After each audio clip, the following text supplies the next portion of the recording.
Syria దేశానికి నయమాను అనే రాజు ఉండేవాడు. అతడు ఆ రాజ్యానికి ఎన్నో విజయాలు కలుగజేసినాడు. అయితే అతనికి కలిగిన కుష్ఠరోగం వల్ల అతడు ఎంతో బాధపడ్డాడు. రోగం వల్ల చర్మము నీలిరంగులోకి మారిపోయింది. తన అనారోగ్యం బాగు చేసిన వైద్యులకు తగిన బహుమానం ఇస్తానని చాటింపు వేయించాడు. అయితే రాజు ఆజ్ఞ విని గారడి వారును, మంత్రగారును, జ్యోతిష్యులను, రకరకాల వైద్యులు రాజు దగ్గరికి చేరుకొని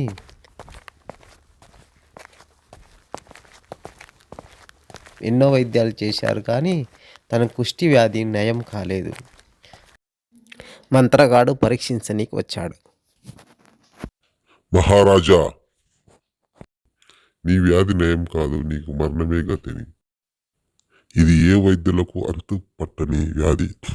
దీనికి మార్గమే లేదని నేను అనుకుంటున్నాను. రాజు ఎంతో నిరాశతో బాధపడసాగాడు.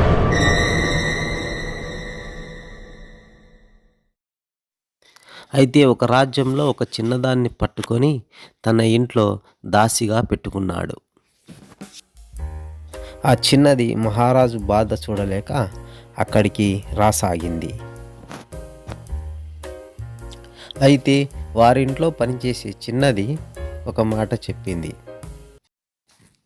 మహారాజా, మీరు ఇజ్రాయేలు పట్టణంనకు వెళ్ళిన ఎడల ఎలీషా అనే దైవజనుడున్నాడు. నిశ్చయంగా నీవు బాగుపడుదువు. ఇన్ని ప్రయత్నాలు చేశాం, చివరి ప్రయత్నం కూడా చేద్దాం అనుకున్నాడు. ఎవరక్కడ? రథాలు సిద్ధం చేయండి, ఇశ్రాయేల్ పట్టణం వెళ్ళాలి. అక్కడ ఒక దైవజనుడు ఉన్నాడు, నిశ్చయంగా నా రోగం బాగవుతుందని ఒక చిన్నది చెప్పింది అన్నాడు. అలాగే మహారాజా. రాజు వెండి బంగారమును సంచులతో తీసుకొని తన గుర్రముల పైన వేసుకొని బయలుదేరారు.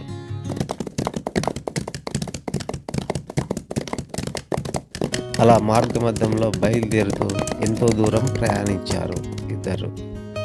అదిగో అక్కడ దూరంగా కనిపిస్తుంది, అదే ఇజ్రాయెల్ పట్టణము.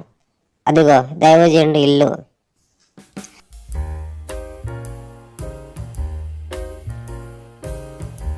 ఆ దైవజనుడైన శిష్యుడు మనకు ఎదురుగా వస్తున్నాడు. మహారాజు గారికి వందనములు. ఆ వందనములు. సిరియా దేశం నుంచి మహారాజు వచ్చాడు. రోగము బాగు చేయాలని చెప్పు, వెళ్ళు. ఎలీషా ప్రార్థనలో ఉండెను. మహారాజు గారు తమ దర్శనార్థం వేచి ఉన్నారు. ఎలీషా గారు బయటికి రండి.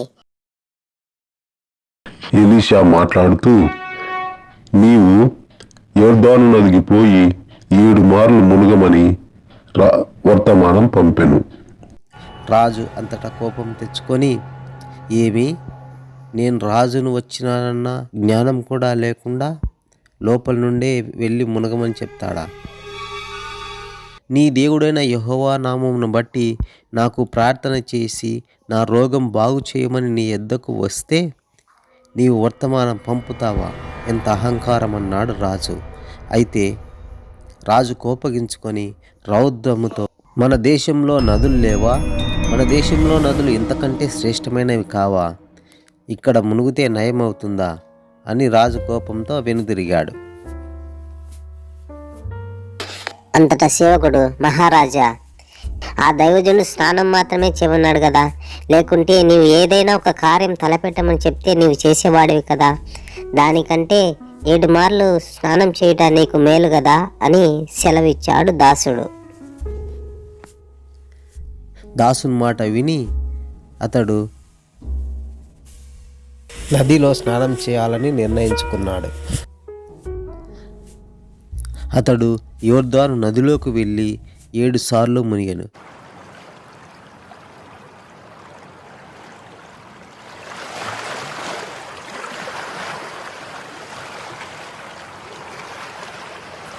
తల్లి గర్భం నుండి వచ్చిన పసిపిల్లవాని దేహం వలె అతని రోగం పోయి బాగుపడెను రాజు.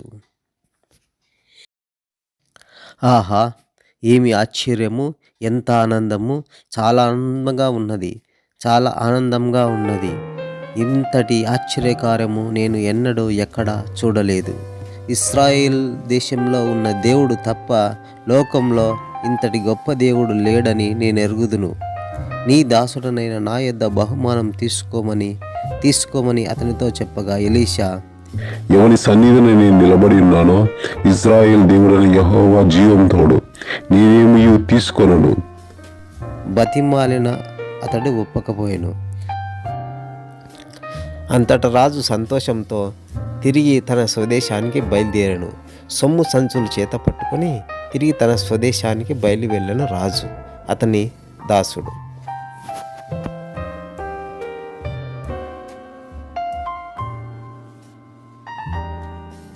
నా యజమానుడు పిచ్చివాడు. ఎవరైనా వెండి బంగారం పోగొట్టుకుంటారా? నేను తెచ్చుకుంటాను. మహారాజా ఆగండి. ఆ ధనం కోసము ఇప్పుడే కొందరు వచ్చారు. నాకు ఇవ్వండి ఆ ధనం. ఇతనికి ఎంత వెండి కావాలనో ఎంత బంగారం కావాలనో ఇచ్చి పంపియండి అన్నాడు రాజు. అయితే గెహజీ ఆ సొమ్ము తీసుకొని రహస్యంగా తన ఇంట్లో పెట్టుకొని తిరిగి తన గురువైన ఎలీషా దగ్గరికి వెళ్ళాడు. ఏం గెహజీ, ఎక్కడికి వెళ్ళావు? ఎక్కడికి వెళ్ళలేదు అయ్యగారు. నాకు తెలుసు, నీవు నయమాను వెండి బంగారం కోసం ఆశపడి నయమాను దగ్గరికి వెళ్ళి తెచ్చుకున్న సంగతి నాకు తెలుసు. నా ఆత్మ నీతో కూడా వచ్చింది. నయమానుకు వచ్చిన కుష్ఠరోగము తిరిగి నీకు ప్రాప్తిస్తుంది. వెండి బంగారం వలన వచ్చేది నీకు ఇదే అన్నాడు ఎలీషా. ఆ కుష్ఠరోగంతో తిరిగి అతని చర్మం నీలి రంగులోకి మారిపోయింది.